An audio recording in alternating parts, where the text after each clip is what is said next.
Major funding for KPBS Evening Edition has been made possible in part by Bill Howe Family of Companies, providing San Diego with plumbing, heating, air, restoration, and flood services for over 40 years. Call 1-800-BILL-HOWE or visit BillHowe.com.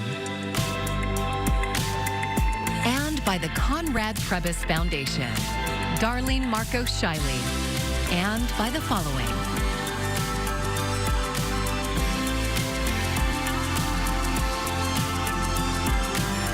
And by viewers like you. Thank you.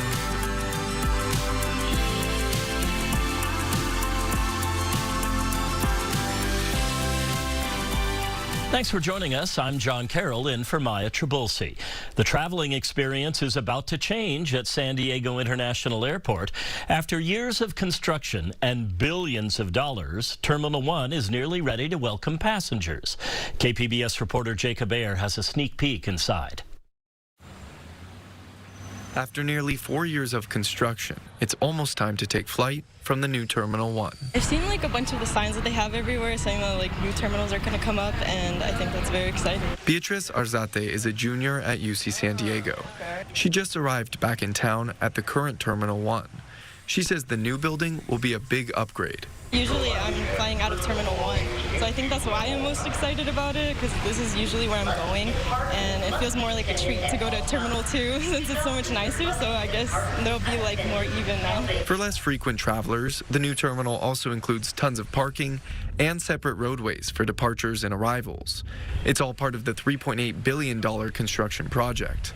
This upcoming opening is Phase 1A. Which includes new gates, many new restaurants and stores, plus a lot more space. The airport's Nicole Hall calls it light and bright. When that existing Terminal 1 opened in 1967, we had 2.5 million people come through that airport.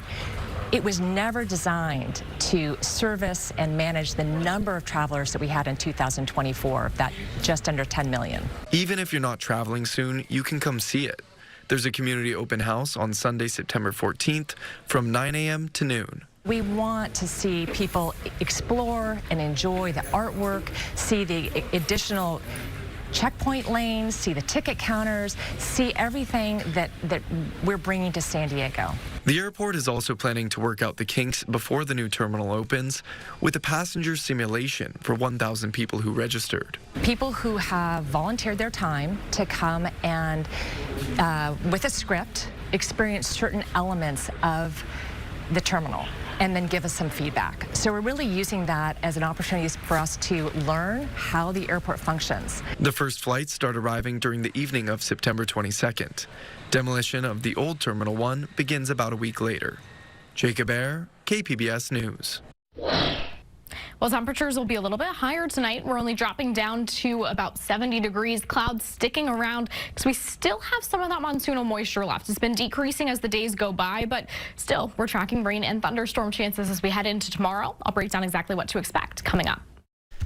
Major support at the USS Midway Museum today from local leaders calling on Congress to pass a new law that would restart Afghan refugee relocation. KPBS military and veterans reporter Andrew Dyer says even though there's bipartisan support, getting any legislation through Congress that would increase immigration has been challenging. I don't hear anybody objecting to it except they're worried about what Trump would say. Democrat Scott Peters is one of the co-sponsors of the Enduring Welcome Act, a bipartisan bill introduced in the House last week. The law would mandate the State Department reopen its Office of the Coordinator for Afghan Relocation Efforts, or CARE, which helped tens of thousands of Afghan allies legally immigrate to the U.S. after the Taliban came back into power in 2021. Trump shuttered the office last month, and its staff was laid off. And an executive order on his first day back in office halted refugee travel to the U.S. Mihan Rafi is an immigration attorney with Afghan Family Services. She says Trump's policies are failing Afghans inside and outside the U.S. That pathway has been suspended nationwide under the executive order, halting the travel of Afghans who are already vetted and approved. Thousands remain stranded in third countries with no word on when travel will resume. Late last month, Trump told a reporter he supported former U.S. allies in Afghanistan and plans to keep promises made to them by the government. Efforts during the Biden administration to pass another bipartisan bill, the Afghan Adjustment Act, failed. Peters says he's happy to hear Trump say he supports Afghan relocation. I hope that the Speaker heard that message because we have bipartisan support for the two bills we referred to. We could pass those in September, send them to the President's desk, and get them signed. This is the kind of thing that should pass with 400 votes out of 435, if we get it to the floor. The Enduring Welcome Act is now under review by the Foreign Affairs Committee. Andrew Dyer, KPBS News. The County Board of Supervisors is in charge of giving out federal money, especially to people in need. Federal budget cuts have hampered that work. In our latest Why It Matters segment, Voice of San Diego CEO Scott Lewis explains the county's plan for managing those cuts. The federal budget cuts are having big impacts across the region, but one of the agencies most directly affected is the County of San Diego. It provides California's version of Medicaid called Medi-Cal. The county also provides in-home care services and food assistance. Put simply, President Trump and congressional Republicans wanted to cut programs and services directed at the poorest people, and that means they wanted to cut the County of San Diego's budget, and that means by at least $286 million. Last year, Democrats on the County Board of Supervisors came up with a plan. I'll tell you what it is, but first, a little background. For decades, supervisors, mostly Republican, had been frugal and saved a lot of money, and now there's $3 billion sitting in reserves. Everyone agrees that about half of that is untouchable, and they all agree as well that the county must save for 2 months of operating costs, or $945 million. The Democrats' plan is to use the rest of it to offset federal budget cuts and keep people connected to the services they need. Here's the chair of the County Board of Supervisors, Democrat Tara Lawson-Remer. Quote, "We should use our money to buffer those shocks in our community and make sure that people who are going through tough times actually continue to get the services they need," end quote. There is one problem. They need one of the two Republicans to support the plan, and yesterday both of them voted no. That means the county can't actually dip into its reserves immediately. They'll vote again in September, and if they can pass it then, there will be another big consequence. It'll trigger immediate bonuses for all county employees. In labor negotiations last summer, county leaders agreed to pay the bonuses if they were able to make the change to the reserve policy. County Supervisor Jim Desmond, a Republican, did not want to do that.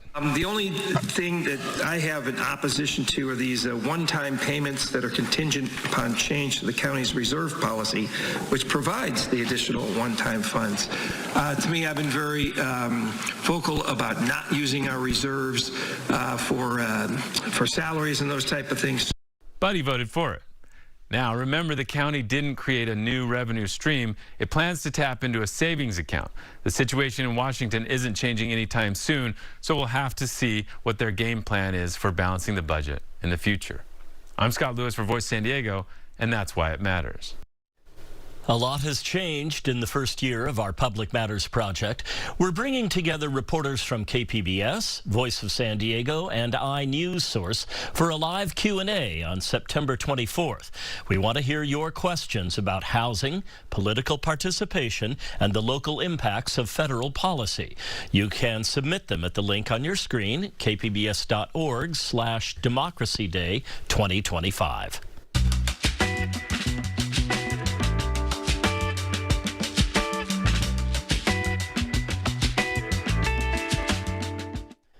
San Diegans are spending more on food, housing, medical care, and daycare amid rising unemployment.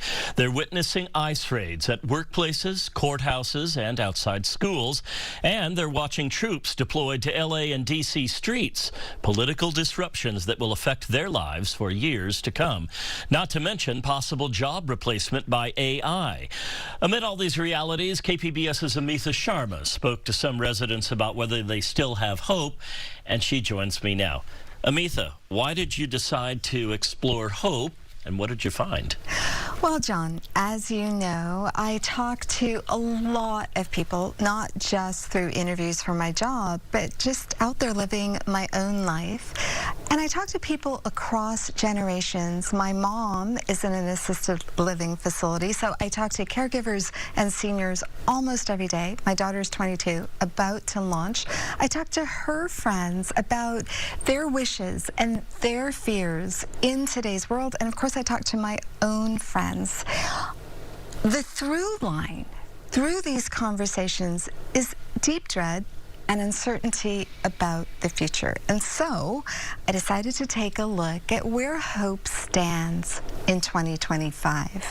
And I asked 3 San Diegans about how hopeful they are. And what I found was that even the most troubled by political events and the economy refuse to jettison hope entirely, and the biggest boosters over what's happening politically still have reservations. Let's start with Mayeli Ho. She's 22 years old. She goes to school and works full-time. She's a no-party preference registered voter. Okay, so on a broader scale, like society level, I think I do not have hope because we are so divided. To her, the world feels chaotic and drenched in negativity. She's studying fashion merchandising and is now confronting sudden, shrinking career prospects. Vogue just featured their first AI models.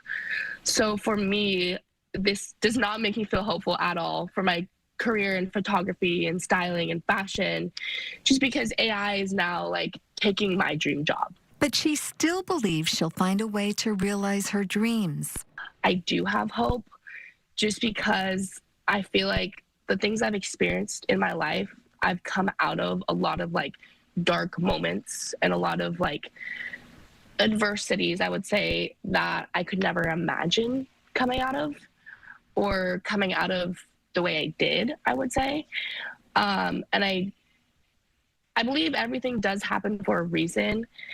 And you kind of just have to trust and hope that everything will work itself out how it needs to. Then there are those who are bullish. 26-year-old Victor Lopez used to head the local pro-business group, the Lincoln Club. He really loves what he's seen from the Trump administration so far. I'm actually hopeful because I feel like there's a surge of momentum kind of in the air with the growth of what's happened on the AI side and crypto and what the current administration has been doing. There's just so much investment going into the United States right now. There's more patriotism. I think people feel like they can speak more freely. At the same time, Lopez says the administration can do a better job on tariffs, the economy, and immigration. As a Latino myself, I know that there is a growing amount of people that would like to see a fair process of and addressing some of the people that are here in this country illegally,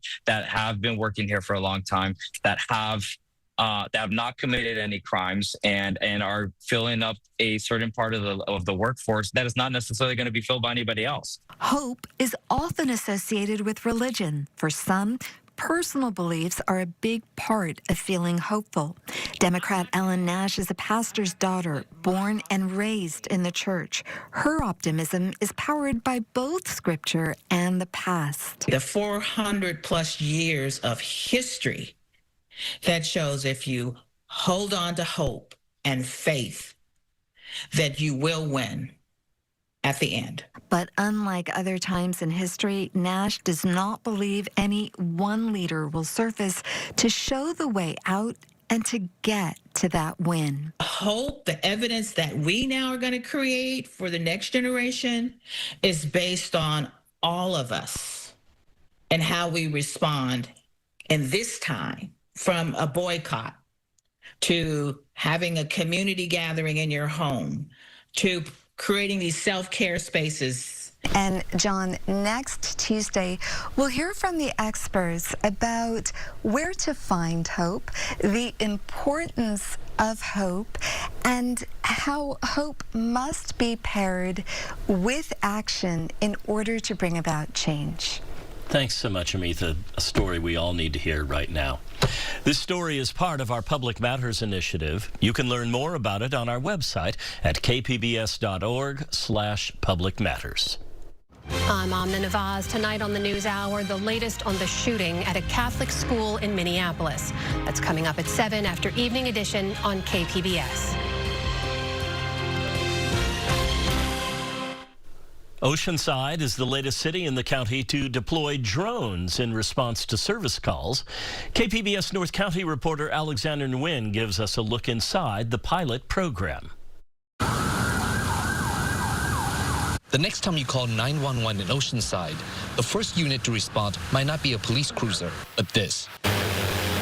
Oceanside's Officer in the Sky. It's their eyes because they're controlled by a police officer. The city is running a 13-month pilot program called Drone as First Responder.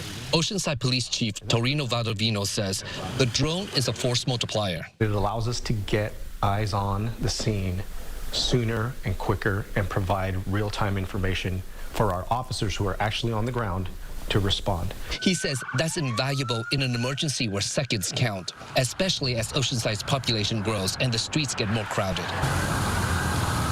It is taking our officers longer and longer to respond to calls for service. The program was approved by the City Council and funded through a $265,000 state grant.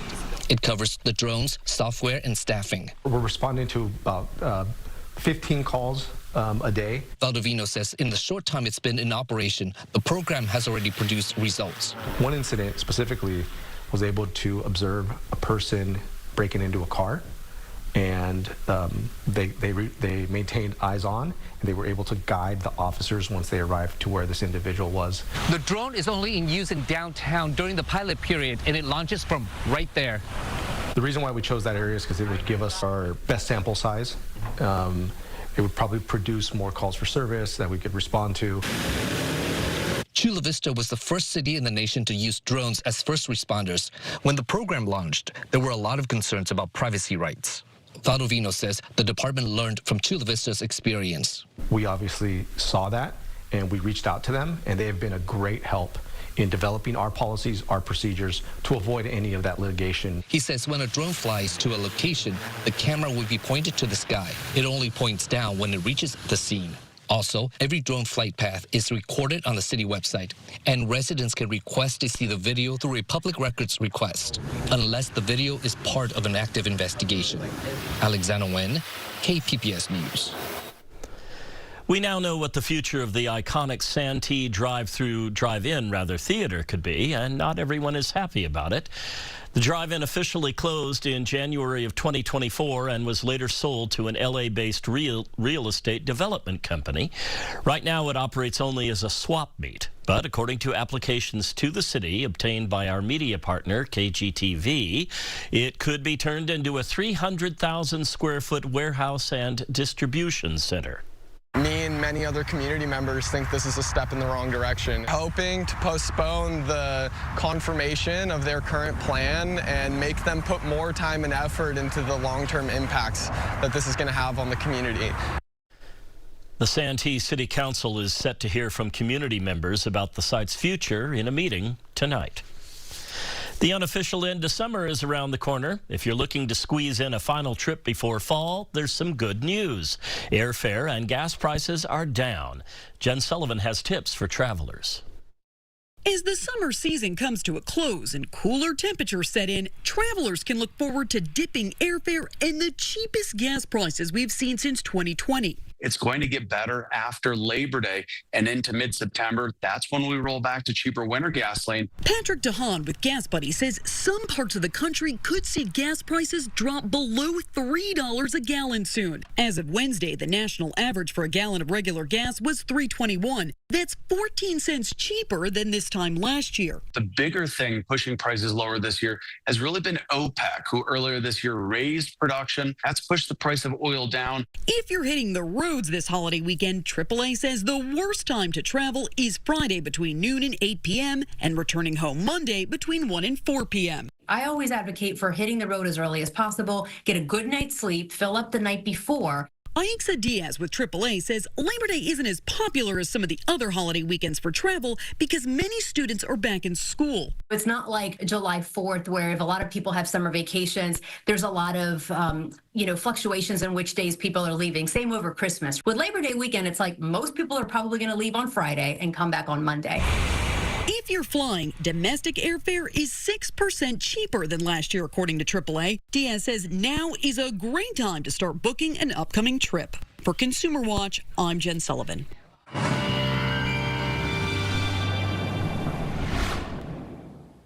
Well, we're continuing to track rain and thunderstorms, but as we head into Friday and the weekend, we have a little bit more of a warming and drying trend to talk about.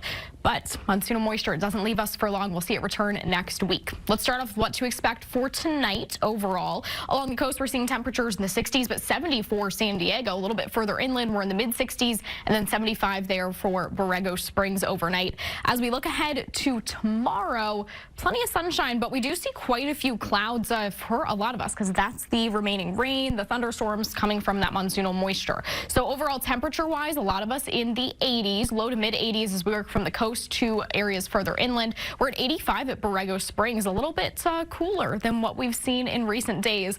Now let's talk a little bit more about the rain and what to expect here. So overall, even throughout the evening, still some scattered showers, but we do get a little bit more widespread at some points as we look ahead to tomorrow. Maybe some heavier downpours as we head into the overnight hours especially, so very early morning might be waking up to some wet pavement. Still taking its time kind of moving through. By the time we get to the afternoon and into the evening, much more scattered. And really, we're going to see these rain chances a lot into our mountain regions, maybe some thunderstorms, but we're seeing less and less likelihood of any kind of gusty winds, any of the severe thunderstorms that we saw earlier in the week as the week goes on. Now, continuing on through time on future radar here, we see even the clouds clear as we head into Friday and the weekend.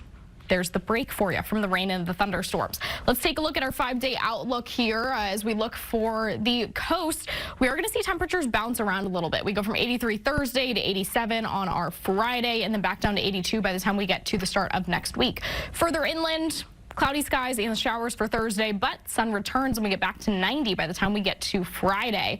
As we look to our mountain regions, a little bit cooler. We're in the 60s until we get to Sunday. Then we see a return to 72 and then quickly 80 by the time we get to our Monday. In our deserts, well, we don't get back to the triple digits until Saturday. So maybe try to enjoy your Friday evening when we're just at 99, but we get back to 104, even 106 by the time we get to our Sunday. And of course, the clouds leave us in plenty of sunshine. For KPBS News, I'm AccuWeather's Anna Azalian. 25 years ago, a small group of opera lovers brought the centuries-old art form to Tijuana. KPBS video journalist Matthew Bowler says the small company has had a big impact on Mexico's second-largest city. Just off of southbound Mexico 1 in Tijuana,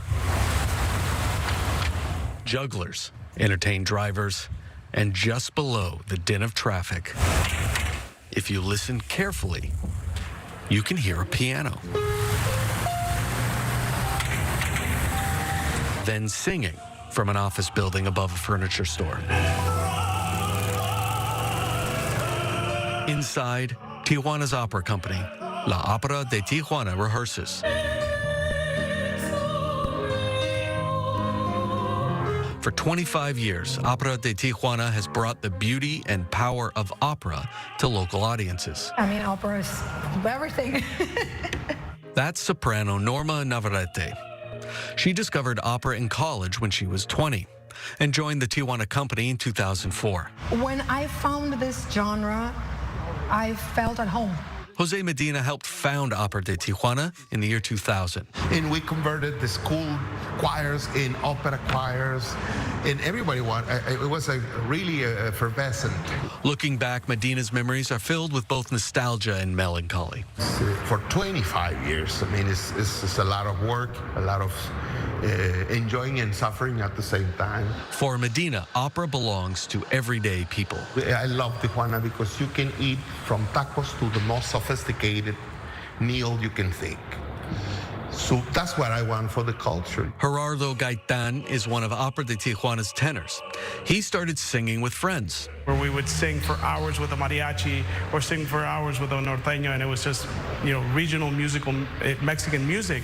Gaitán says his mariachi days taught him how to project his voice in order to compete with trumpets.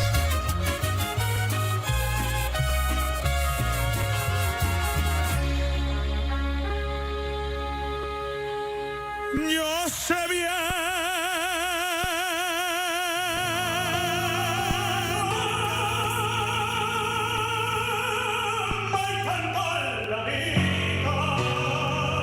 Now, Opera de Tijuana is celebrating 25 years of overcoming challenges to bring music to the people. Sometimes it even feels that people are not interested anymore. That they don't care about the art, and we feel like we're alone in a vast ocean. But we carry on. We have no choice. And for this company, that choice is to keep bringing great music to where Mexico begins.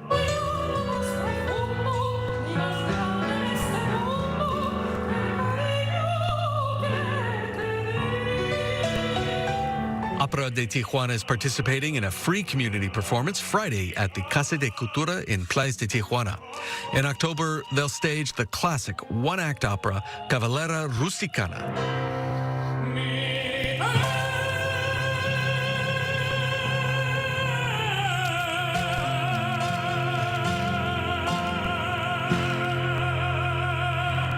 Matthew Bowler, KPBS News.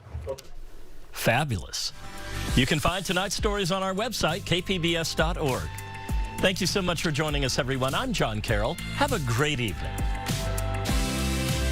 Major funding for KPBS Evening Edition has been made possible in part by Bill Howe Family of Companies, providing San Diego with plumbing, heating, air, restoration, and flood services for over 40 years. Call 1-800-BILL-HOWE or visit BillHowe.com.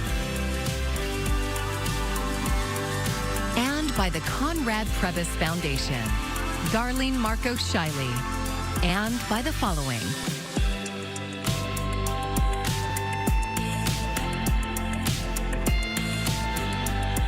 And by viewers like you. Thank you.